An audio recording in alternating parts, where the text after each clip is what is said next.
नमस्कार, आवाज जनता की मध्ये आपले स्वागत आहे। एक मोठी बातमी। आर्णी केलापूर विधानसभा क्षेत्राचे भारतीय जनता पार्टीचे आमदार राजू नारायण तोडसाम यांचे मंत्रिपद गेले, आता आमदारकी पण जाणार। अमोल कोमावर यांनी केले आरोप। आमदार राजू तोडसाम यांनी चुनाव अधिकारीला नामांकन शपथपत्रामध्ये खोटी आणि चुकीची माहिती दिल्यामुळे सामाजिक कार्यकर्ते अमोल कोमावर आमदार विरुद्ध कानूनी कारवाई व आमदारकी रद्द व्हावी ह्याकरिता अधिवेशनात अनेक नेत्यांनी निवेदन देऊन आमदारकी रद्द करण्याची मागणी केली। धन्यवाद।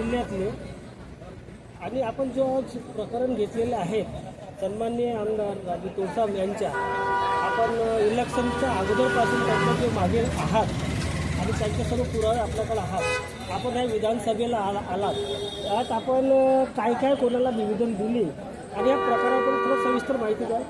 यवतमाळ जिल्ह्याचा केळापूर मतदारसंघ, केळापूर आर्णी जो मतदारसंघ आहे त्याचा मी मतदार असून तिथले भारतीय जनता पक्षाचे वादग्रस्त आमदार राजू तोडसाम हे सध्या विजयी झाले आहेत, परंतु त्यांचा कार्यकाळ याच्या पूर्वीचा सुद्धा वादग्रस्तच होता।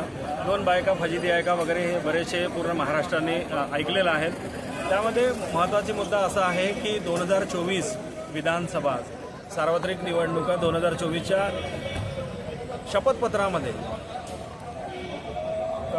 निवडणूक निर्णय अधिकारी यांच्याकडे जे शपथपत्र दाखल केलं जातं त्या शपथपत्रामध्ये त्यांनी चुकीची, भ्रामक आणि खोटी, दिशाभूल करणारी अशी माहिती शपथपत्रामध्ये भरून त्यांनी निवडणूक आयोगाचा अपमान झालेला आहे। कायद्याच्या विरोधामध्ये त्यांनी अनेक गोष्टी तफावत आणणाऱ्या आहेत। सर्वात महत्त्वाचा मुद्दा असा आहे की 2 हेक्टर जमिनीमध्ये लाखो करोडोचं रुपयाचं उत्पन्न दाखवून त्या 2 हेक्टर जमिनीमधून सातासमुद्रापार सुद्धा मालमत्ता विकत घेतली अशा पद्धतीने दर्शविलेलं आहे। त्याच्यामध्ये त्यांची जी लिगल पत्नी आहे, लिगल म्हणण्यापेक्षा जी पहिली पत्नी आहे अर्चना राजू तोडसाम, यांच्या घराचा ॲड्रेस दाखवलेला आहे, राहण्याचं ठिकाण, आणि शपथपत्रामध्ये पत्नी ही गृहिणी म्हणून दाखवलेलं आहे। ॲक्च्युली त्यांची पत्नी ही सरकारी कर्मचारी आहे, शिक्षिका आहे।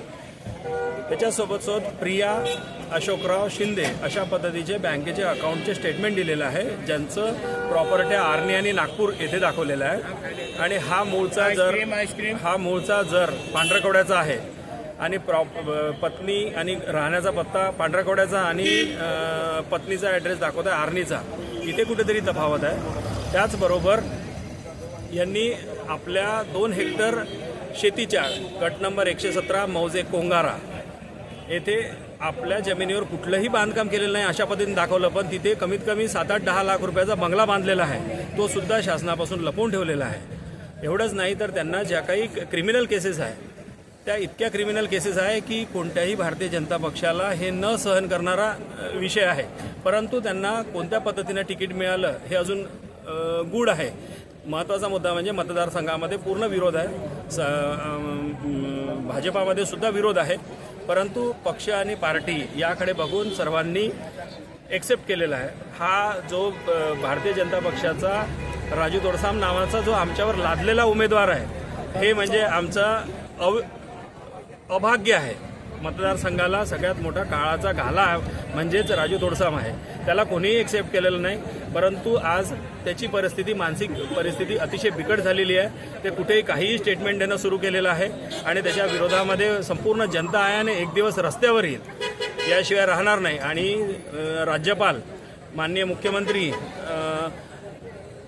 उच्च न्यायालय यांचे न्यायाधीश, त्याचबरोबर उच्च न्यायालय मुंबई यांचं खंडपीठ नागपूर, सगळीकडे मी न्यायासाठी आणि त्यांची आमदारकी रद्द करण्यासाठी सर्वतोपरी प्रयत्न चालू आहे। त्यांची आता सध्या मंत्रिपदाच्या लिस्टमधून नाव तर काढण्यात आलं, पण आमदारकी रद्द केल्याशिवाय मी थांबणार नाही, एवढं निश्चित। आपल्याला कसं वाटतंय की चुनाव आयोगानं त्यांनी चुकीची माहिती दिली, संपूर्ण चुकीची माहिती दिली, दिशाभूल करणारी माहिती दिली। भारतीय जनता पक्षाने ह्या सगळ्या गोष्टीकडे लक्ष देऊन त्याच्यावर कारवाई करण्यासाठी सर्वप्रथम पाऊल उचलायला पाहिजे, नाही तर त्यांनी या सगळ्या गोष्टीचे स्पष्टीकरण जाहीररित्या करायला पाहिजे की 2 हेक्टर जमिनीमध्ये करोडोचं उत्पन्न कसं, यांचं अतिरिक्त इन्कम कुठलं आहे, आणि यांच्यावर कुठल्याही पद्धतीचं कर्ज नाही. पत्नीला 4 व्हीलर गाड्या, स्वतःला 4 व्हीलर गाड्या, कोणत्याही पद्धतीचं कर्ज नाही, गोल्ड भरपूर आहे. या सगळ्या गोष्टीचं त्यांना उत्तर आणि हे द्यावं लागेल. आयकर विभागाला सुद्धा फसवणूक केलेली आहे. आयकर विभागामध्ये कितीतरी ठिकाणी चिटिंग केलेली आहे. या सगळ्या उत्पन्नाचा स्रोत आणि खर्च आणि दाखवणं या सगळ्या गोष्टी त्यांना स्पष्टीकरण द्यावं लागेल. आता हे विधान भवनामध्ये आपण कोणाकोणाला भेटले आणि निवेदन करत होतो? विरोधी पक्षनेते अंबादास दादा दानवे, त्याच्यासोबत मुख्यमंत्री देवेंद्र फडणवीस, तसेच राष्ट्रवादीचे जितेंद्र आव्हाड व अन्य अनेक मंत्र्यांना व आमदारांना या संदर्भामध्ये पवार सगळी साहेब, माहिती हे दिली. आमदार जे आहेत हे भारतीय जनता पार्टीचे आहेत आणि महाराष्ट्र सरकार पण त्यांचे हातात आहे. आपल्याला वाटते की अशी काहीतरी हलचल यांच्या रद्द होणार? रद्द व्हायला पाहिजे. जर ह्या पद्धतीनं न्यायव्यवस्था जर यांनी संपुष्टात आणली, लोकशाही जर संपुष्टात आणली, तर लोक रस्त्यावर उतरल्याशिवाय राहणार नाही आणि न्यायव्यवस्थेवरचा पूर्णपणे विश्वास उडेल. जर अशा पद्धतीनं राजू तोडसांसारख्या व्यक्तीवर शपथपत्रामध्ये एवढे खोटे भ्रामक दिशाभूल करणारे आणि आयकर विभागासोबत राज्याला, निवडणूक आयोगाला फसवणारे विषय माहीत असताना आणि स्पष्ट झालेले असताना जर का त्यांच्यावर कारवाई करत नसेल, तर भारतीय जनता पक्षांनी सांगून द्यावं की बाबासाहेब आंबेडकरांचं संविधान भारतीय जनता पक्षाचं वेगळं आहे आणि सर्वसाधारण माणसांचं बाबासाहेब आंबेडकरांनी संविधान हे वेगळं आहे. ज्या पद्धतीनं शिवसेना वेगळी केली, राष्ट्रवादी वेगळी केली, त्याच पद्धतीनं संविधानसुद्धा वेगळं करा, बाबासाहेबसुद्धा वेगळे करा. म्हणजे आम्हाला तरी लक्षात येईल की यांच्यासमोर कुठल्याही पद्धतीचा न्याय मागता येणार नाही. म्हणजे आता पुढचं पाऊल तुमचं काय कोर्टाला झालं? जोपर्यंत भारतीय संविधान आहे, माझा संविधानावर पूर्णपणे विश्वास आहे. संविधानाच्या आणि कायद्याच्या नियमाप्रमाणे जेवढं शक्य होत असेल तेवढं लोकांच्या समोर प्रकाशात आणण्याचा प्रयत्न करेल. वेळ पडल्यास आत्मदहन, आंदोलन, आमरण उपोषण, मोर्चे सगळे कायदेशीरपणे करील आणि त्यानंतर सगळ्या महाराष्ट्राच्या समोर हा विषय रस्त्यावर आणेन. आणि याच्यावर दबाव आणण्यापेक्षा भारतीय जनता पक्षावर हे दाखवून देईल की बा हे जे आहे करत आहे ते चुकीचं आहे आणि त्यांना जोपर्यंत आमदारकी रद्द करणार नाही तोपर्यंत त्यांना ते चुपचाप मी शांतपणे बसणार नाही. धन्यवाद.